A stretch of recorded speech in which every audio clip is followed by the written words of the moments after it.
What if you could walk where the fathers of faith, Abraham, Isaac, and Jacob, rested for eternity? The Cave of Machpelah isn't just a tomb. It's a sacred monument where history, archaeology, and God's unbreakable promises collide. This ancient site in Hebron whispers stories of faith that echo through millennia. If you're curious about the Bible's historical roots or how this cave became the final resting place of Israel's patriarchs, you're in the right place. Hit the like, subscribe, and ring the bell to join Apologetically Unapologetic for more biblical deep dives.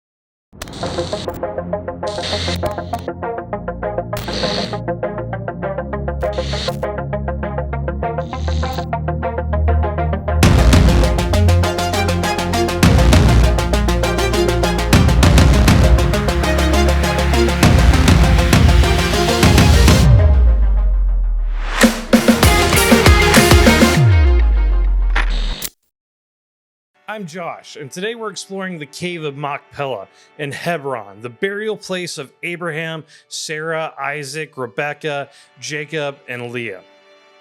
Just 2 to 3 kilometers from the Oaks of Mamre, which we covered in a previous video, this site anchors the story of God's covenant with Israel's patriarchs. We'll unpack its biblical account, dive into archaeological discoveries, and hear from theologians on why this cave matters for Christians today.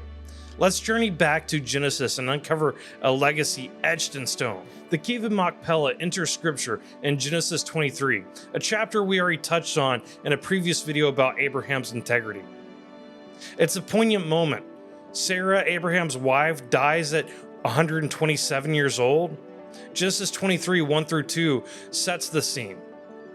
Sarah lived 127 years. These were the years of the life of Sarah. And Sarah died at Kiriath Arba, that is Hebron, in the land of Canaan. And Abraham went in to mourn for Sarah and to weep for her. As a sojourner in Canaan, Abraham owned no land, despite God's promise that his descendants would inherit it. To bury Sarah, he approaches the Hittites, a local people, with humility and respect. I am a sojourner and a foreigner among you. Give me property among you for a burying place, that I may bury my dead out of my sight. The Hittites, recognizing Abraham's stature as a prince of God, offer their finest tombs for free. Hear us, my Lord, you are a prince of God among us. Bury your dead in the choicest of our tombs. Yet Abraham insists on purchasing the Cave of Machpelah from Ephron the Hittite for 400 shekels of silver, a significant sum, ensuring a legal and unencumbered claim. This act, we noted in our Genesis 23 video, reflected Abraham's faith in God's promise and his commitment to a pure testimony. This cave, located before Mamre, as noted in Genesis 23:19, became the patriarchal sepulchre. Abraham himself was buried there by his son Isaac and Ishmael. His sons Isaac and Ishmael buried him in the Cave of Machpelah in the field of Ephron, east of Mamre. Isaac and his wife Rebecca were also laid to rest there, as confirmed in Genesis 49:31. There they buried Abraham and Sarah his wife. There they buried Isaac and Rebekah his wife. Jacob, the father of Israel's 12 tribes, gave clear instructions before his death in Egypt. Bury me with my fathers in the cave that is in the field of Ephron the Hittite. There I buried Leah. His sons fulfilled this wish. His sons buried him in the Cave of Machpelah. Notably, Rachel, Jacob's other wife, was buried in Bethlehem. John Calvin reflects, Abraham's purchase was an act of faith, trusting God's promises for his seed beyond the grave. A hope continued in Isaac and Jacob. This faith made Machpelah a symbol of God's covenant, linking the patriarchs across generations. This cave's proximity to the Oaks of Mamre, just 2 to 3 kilometers north, ties it to divine encounters. As we explored in our Mamre video, Abraham settled there, built an altar, and received God's promise of a son, Isaac. Machpelah, as the burial place of Abraham, Isaac, and Jacob, became a physical anchor for these promises. marking the foundation of Israel's identity. The Cave of Machpelah in modern Hebron in the West Bank is revered as the tomb of the Patriarchs, or sanctuary of Abraham, holding profound significance for Jews, Christians, and Muslims. For Jews, it's the second holiest site after the Western Wall. For Christians, it's a testament to the Patriarchs' faith. For Muslims, it honors Abraham's legacy. This shared sanctity reflects the universal impact of Abraham, Isaac, and Jacob. Around 2000 BC, Abraham's purchase of the cave from Ephron for 400 shekels of silver was a landmark event, the first recorded land acquisition in the Promised Land. Matthew Henry writes, Abraham's care in securing Machpelah showed his hope in the resurrection and God's promise, a legacy for Isaac and Jacob. By paying full price, Abraham avoided entanglement with the polytheistic Hittites, preserving his family's spiritual purity, a concern later echoed in God's warning against Canaanite practices. This foresight ensured the cave remained a sacred site for Isaac and Jacob's burials, reinforcing Israel's covenant claim. In the 1st century BC, Herod the Great constructed a massive stone enclosure around the cave, using blocks similar to those at the Temple Mount. This structure, still standing, showcases Herod's intent to honor the patriarchs and establish Hebron as a cultic center. Over time, the site hosted a Byzantine church around 330 AD, and after the Muslim conquest in 636 AD, the Ibrahimi Mosque, reflecting its multi-faith significance. The burials of Isaac and Jacob deepen the site's importance. Isaac, the promised son, lived out God's covenant in Canaan, and his burial in Machpelah tied him to Abraham's faith. Jacob, renamed Israel, fathered the 12 tribes, and his burial there marked the cave as the resting place of the nation's founders. Genesis 22, 17 through 18 details a legal transfer. So the fields of Ephron and Machpelah was made over to Abraham as his property. This act, honored by Isaac and Jacob's burials, grounded Israel's identity in the Promised Land. The Oaks of Mamre, where Abraham met God and received the promise of Isaac, provide context. As we discussed in our Mamre video, the altar of the Oaks of Mamre there marked divine encounters. Machpelah's proximity just south of Mamre suggests Abraham chose it deliberately, linking the burial site to God's covenant. Charles Spurgeon notes, Abraham's faith in purchasing Machpelah was a testimony to God's promises, fulfilled in Isaac and Jacob. Archaeological exploration of the Cave of Machpelah is limited due to its sacred status, but significant finds offer historical insights. In the 1920s, German archaeologist Evaristus Mader excavated near Hebron, uncovering the early Bronze Age between 2600 and 2000 BC artifacts aligning with the era of Abraham, Isaac, and Jacob. He also found Iron Age structures and remnants from the Roman and Byzantine periods, suggesting continuous reverence for the site. These discoveries, like the Bronze Age altar at Mamre we discussed, support the biblical timeline. In 1968, Moshe Dayan, then Israel's defense minister, sent a young girl named Michal through an 11-inch shaft beneath the Ibrahimi Mosque.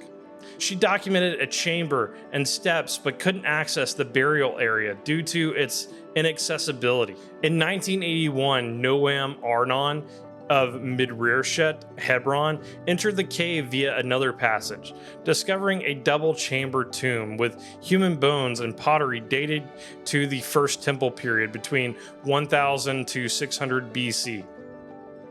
The pottery sourced from Hebron, Jerusalem, and the Judean foothills indicate Machpelah was a pilgrimage site by the 18th century BC, when Jacob's descendants likely honored their patriarchs. A 2020 study by archaeologist David Ben Shlomo confirmed the pottery's 8th century BC origins and diverse sources, reinforcing the site's role as a spiritual hub.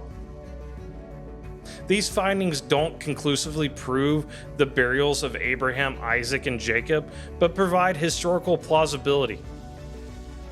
John Goldengay writes, "The archaeological traces at Machpelah and Mamre lend credibility to the patriarchal narratives, rooting faith in tangible history. Like the Mamre altar and oak remnants, these discoveries form a breadcrumb trail supporting Scripture's reliability. The Herodian structure itself is a testament to the site's enduring significance. Its massive stones, some weighing over 100 tons, mirroring the Temple Mount's construction, suggesting Herod viewed Machpelah as a sacred counterpart. The presence of Byzantine and Islamic layers further indicates continuous veneration, reflecting the Patriarchs' lasting legacy. The Cave of Machpelah is more than a historical site, it's a spiritual legacy. Abraham's purchase, followed by the burials of Isaac and Jacob, embodies faith in God's promises beyond death."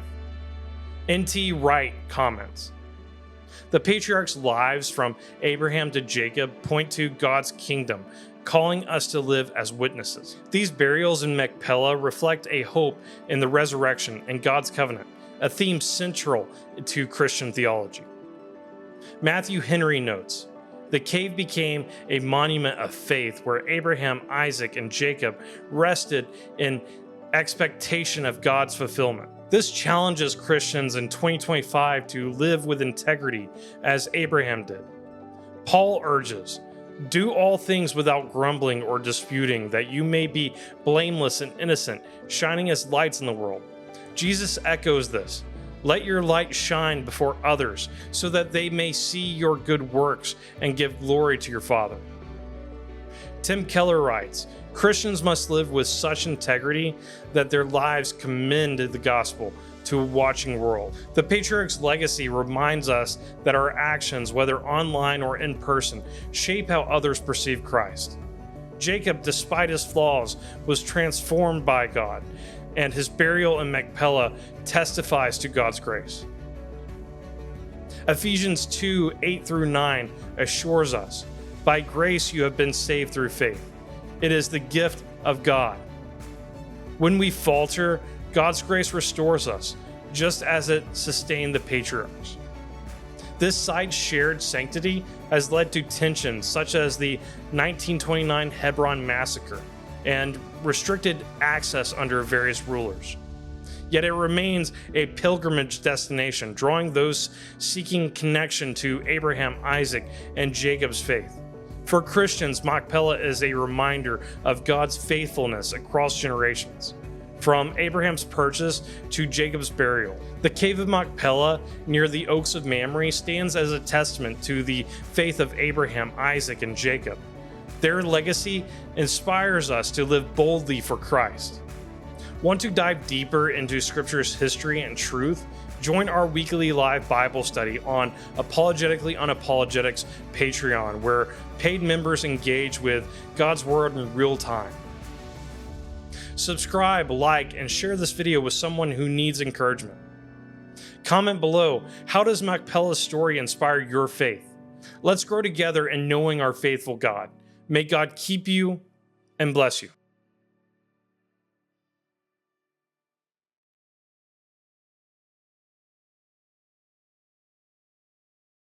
Really quick, before you go, let me explain why I felt led to start this channel.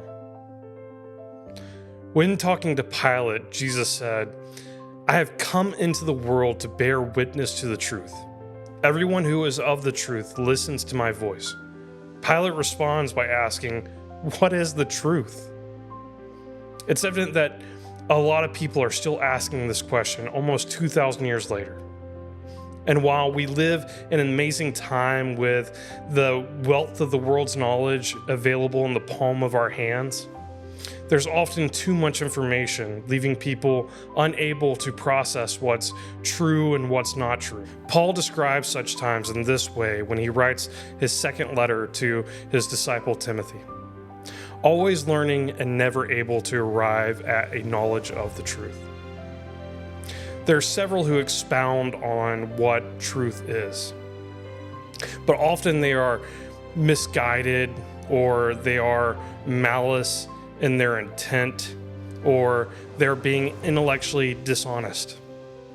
My hope is that I am able to provide evidence for why the scriptural narrative is true, a contextual and practical explanation of the principles found in its writings, and a defense for other believers. As Peter explains, you should always be prepared to make a defense to anyone who asks you for a reason for the hope that is in you, yet do it with gentleness and respect. If you find value in this channel as I do, there are a few ways you can help, both by gifting and without spending any money.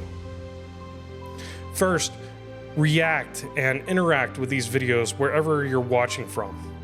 This greatly helps the channel be seen by others and new people. Next, please share this content with others you feel may benefit from the information found here.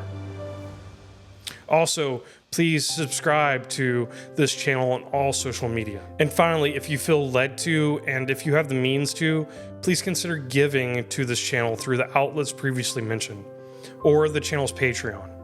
All these links are going to be in the video description. Thank you for watching, and may God keep you and bless you.